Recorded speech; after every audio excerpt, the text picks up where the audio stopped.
Like a candle burning in the wind, I'm vulnerable. Like time in an hourglass.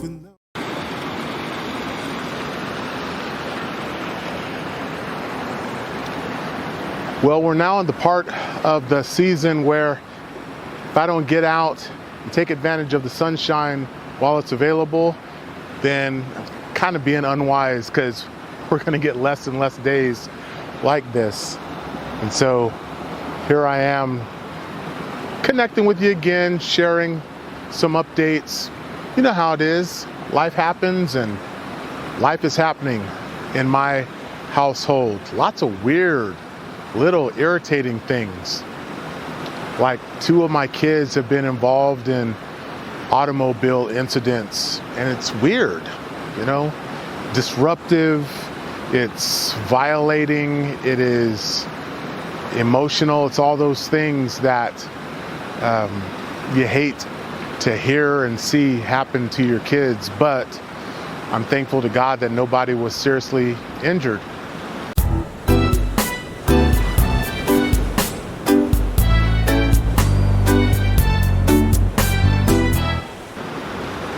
For example, my son, on a lunch break early in the morning, because he works a late shift at his job, sitting at a light, and he told me, "Dad, I could see the car accident happening before it happened. I was just hoping that I wasn't gonna get hit," because he didn't do anything. He was just sitting at a light, and a vehicle hit another vehicle right in front of him.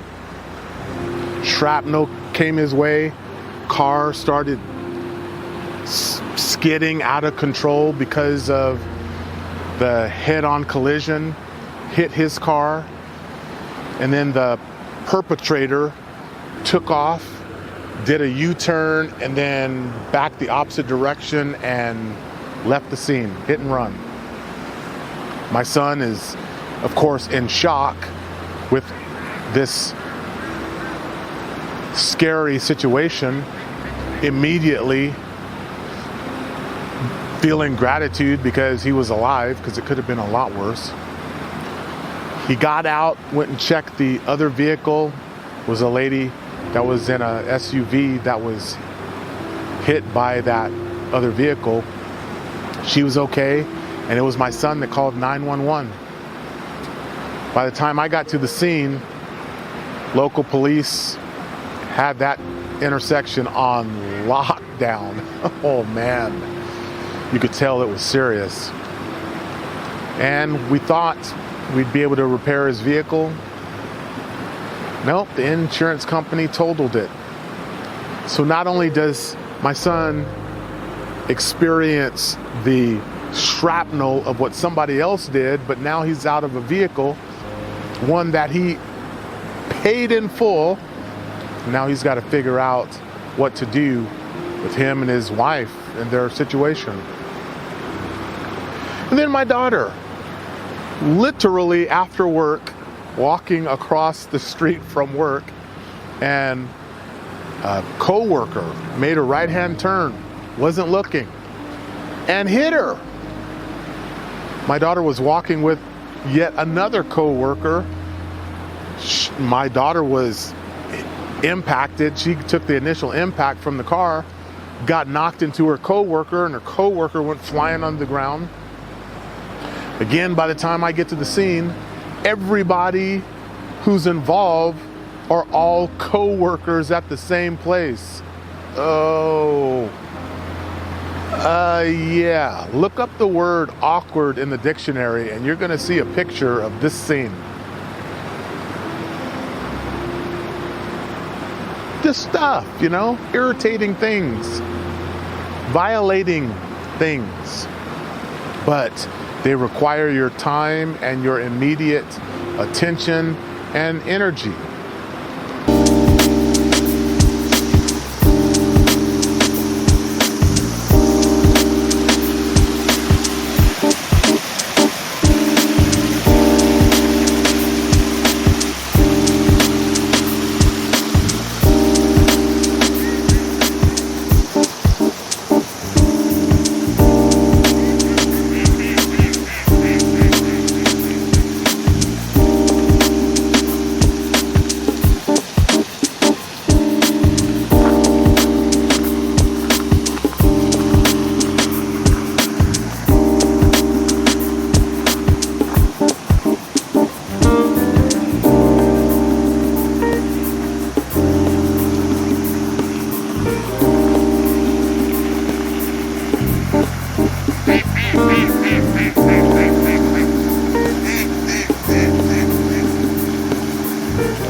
You always know in the moment what's important.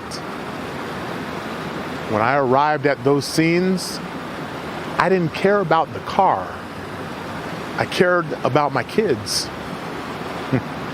I didn't care about whether or not insurance was going to arrive,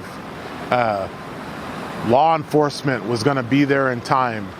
You know, you get to those concerns eventually, but initially, I want to know how they're doing.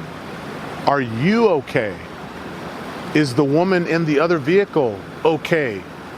Is the coworker that was knocked to the ground okay? Everybody is okay for the most part. All right.